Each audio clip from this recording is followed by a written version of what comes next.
Welcome back, traders and investors. We have Angie Maguire on the line, and she is Vice President of the Grains for Citizen Elevators. She's been working in the grain industry for over 10 years. How you doing this morning, Angie?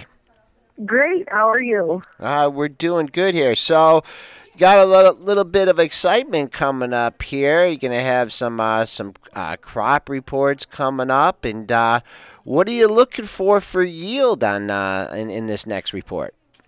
Well, I think we're going to see the USDA give us a bump in the corn yield again.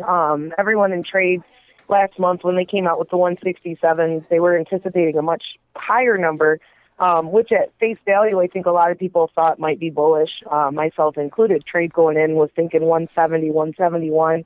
USDA came out at a 167. But the market reaction was basically, we see your yield there, USDA. We'll wait and see. You'll catch up to us was almost the market mentality. It used to be the USDA number was the final number, and this year it seems a lot more of, we'll see a continuation of yield increases. So I think I'm in agreement with that. I think we'll see the USDA come out probably this week with another bushel or two on. I don't see them getting as aggressive as what some private analysts are anticipating with a 170 to even we had one private group come out above a 174 on yields, and I just don't see the USDA getting that crazy this early. Soybean wise, I'm still hesitant to see them really kind of pick up yields there. A lot of traders are anticipating a 47, where last month we were around a 45. I think they might be slow. It might take them another month before they get too crazy on that side of things. We've got to make it past. I think the real fireworks this week are going to be what weather model is correct. We've got some weather models that are indicating the potential for frost. And so I think we'll see the USDA report Thursday, and then everyone will turn their attention to the noon forecast model runs to see just how cold they're expecting it to get here as we work into the weekend. Okay, so the timing of it is kind of precarious because you're looking at the weather. So obviously, the weather can affect the quality. Are there any concerns over the quality of the grain that's going to be coming out of the ground? Well, yeah.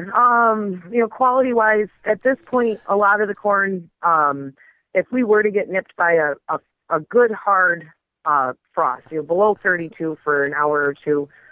Maybe a little bit more depending, that would really hurt your test weight.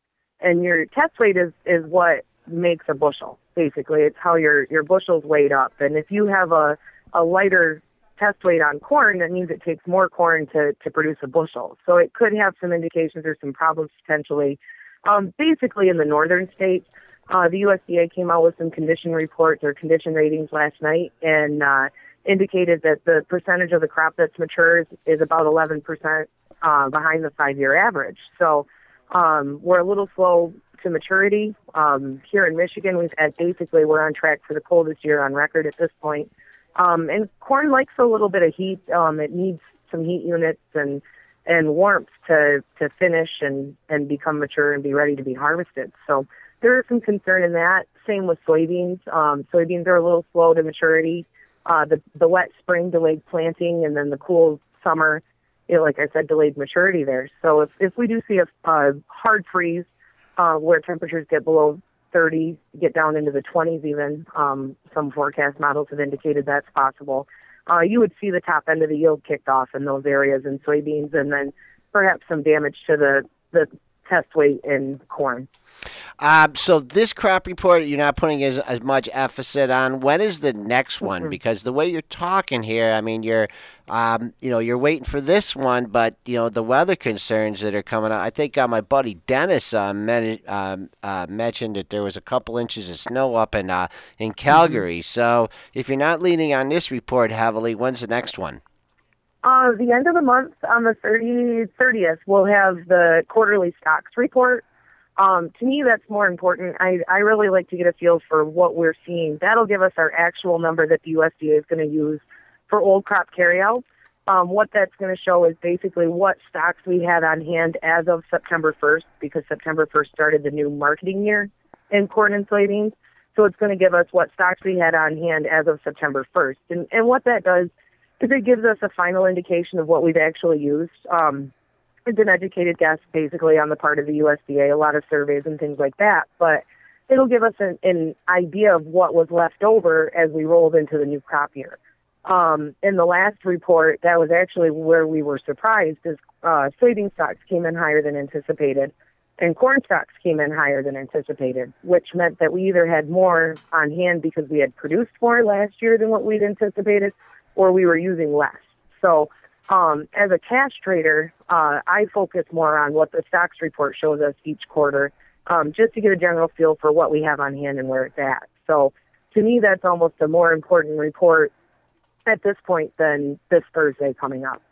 And all this relates to the fall storage, right? Like how much can they get out of the ground and into the elevator? So could you just, talk about fall storage and the basis for that? Yeah. Right now we're carrying a lot more grain than we have in the past few years, but we haven't increased the amount of storage on hand. With the influx or inflow of money into the basically the farming sector over the last few years, with the higher prices that farmers have been able to take in and the better margin that some of these elevators and grain handlers have been able to make, we've seen a pretty extensive increase in storage capabilities. 5 years ago, even flat storage or ground piles were something that were used in an emergency situation, whereas now you'll see ground pile set up as a permanent fixture at an elevator. So, we are carrying a lot more ahead, and that's what that report at the end of the month will show us, what we're holding and where. And then that'll give us an idea as we go forward, based on the localized production situation, what we're going to see and what's going to come at us at harvest time.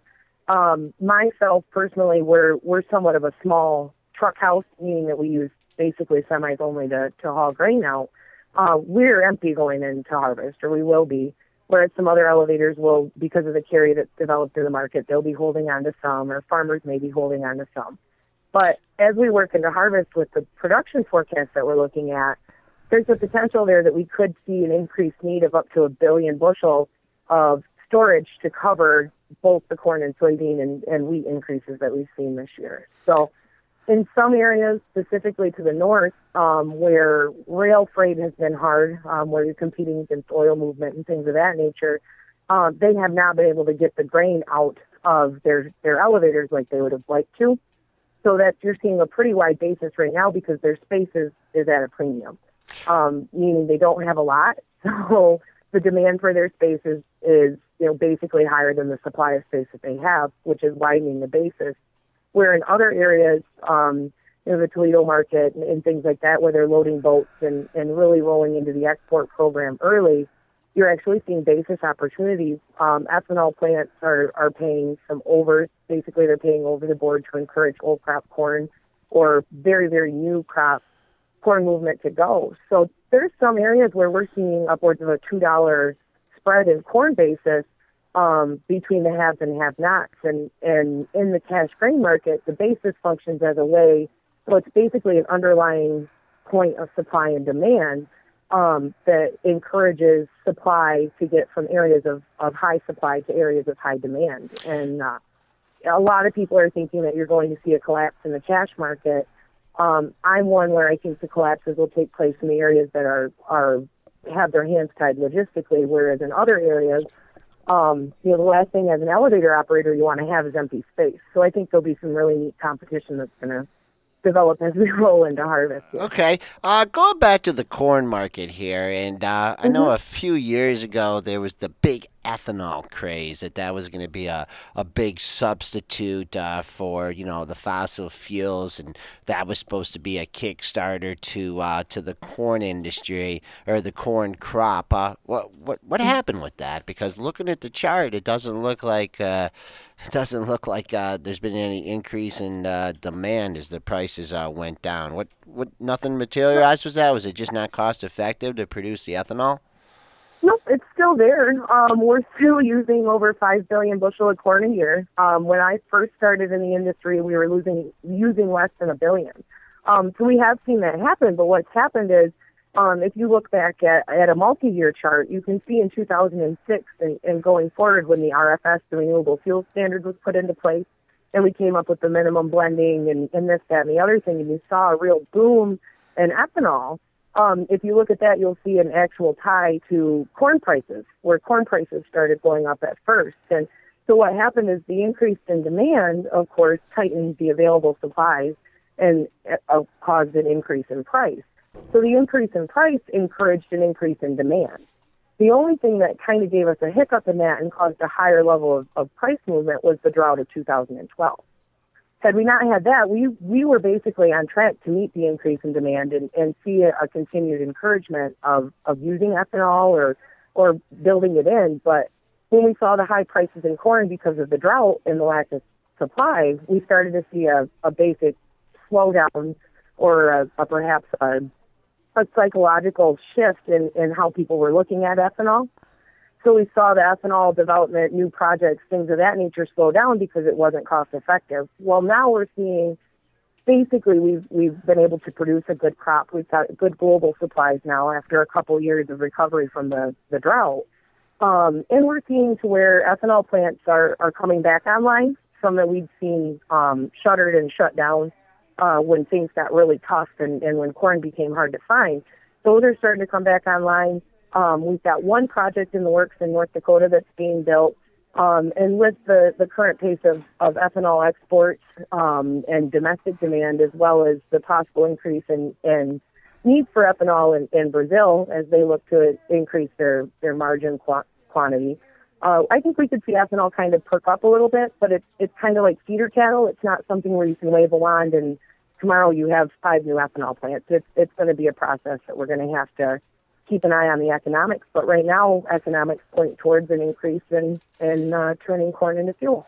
Yeah, I mean, it's funny because I pulled up a longer term chart and just like the chronological order that you were giving with the, with the emission standards and then the oversupply and then the move in 2012. I mean, it's almost like you can say, Angie said buy here, Angie said sell here. I mean, it was like, it really labels that. I mean, I guess, longer term here, looking at, at the corn chart, it looks like that $3 per bushel level. I mean, that's been holding up here since 2007. You think that's where, I mean, it's going, the pace of the decline is easing a little bit. Do you think we'll get down to that lower level?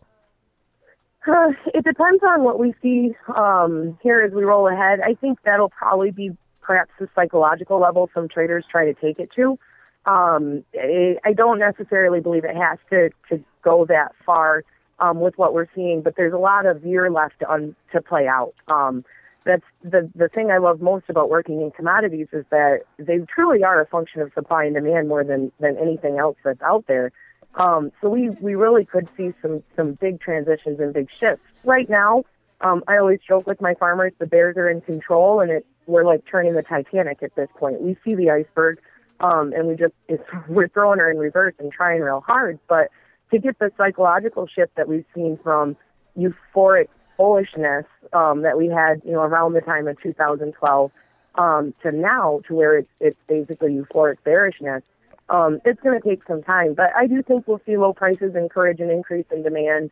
I question, the high yield estimates across the nation on what we're going to see from an overall supply. But between now and January, it could get awful dicey here as we try to digest just what is going on out there in the world supply and demand setup that we're looking at. Have you been losing customers over the last few years with these declines in prices? Are they, obviously, what percentage of farmers do you say hedge their crops? I would say there's a solid percentage of guys, over 50%, that have some early sales on. Not all of them. Most of them are fortunate in the respect that they do have some revenue protection in place. Others are going to see an increase in yield that'll help offset their price loss per bushel. I haven't seen any customers at this point, knock on wood, that have gone out. But it'll be interesting. The next few years will probably be more of a who squirreled away what they could when they did, and who didn't. Kind of I think it was the grasshopper and the ant fable that we used to learn in school. Who hid away, who was prepared for the hard times, and who wasn't. And it'll kind of be a separation of that probably over the next few years. And low prices change. I mean, low prices are what encourages demand and helps turn the market around, just as high prices, kill demand off for a short term and encourage production. So there'll be an ebb and flow in the marketplace, and it could get ugly for a while, but a lot of my guys are very conservative and very smart about how they handle their business, and we're comfortable with what we're looking at here going ahead, just kind of cautiously optimistic here in the short term. Yeah, and it also with it, I mean, it's not like there's new farmers coming out, right? I mean, it's the farmers are handed down from generation to generation, and there's not, not like other employment areas and where you come in and there's people moving in and moving out. It's a pretty finite group, and once you lose a group of farmers, it's not exactly like people they're hiring or going to replace them right away. So that's an interesting point. Well, you sound, I mean, you're going with the trend. I can see you're a trend follower here, and you can't fight the bear here. I guess what you're looking for is just see how these reports come out, and then you're just waiting to see which weather pattern comes to fruition, and let's see if these stocks can finally, or not stocks, for these the grains can finally find a bottom. Yeah, we're looking forward to it. Hopefully it's a nice bounce for us when we get there, and guys will be able to make some catch-up sales. Okay, thank you. Angie Maguire, Vice President of the Grains for Citizens Elevator, coming in, discussing the upcoming reports in the market, also giving us a historical perspective on the markets, supply and demand, and weather is what you need to pay attention to. Thanks a lot for coming on, Angie. We hope to speak to you again soon. Thanks for having me.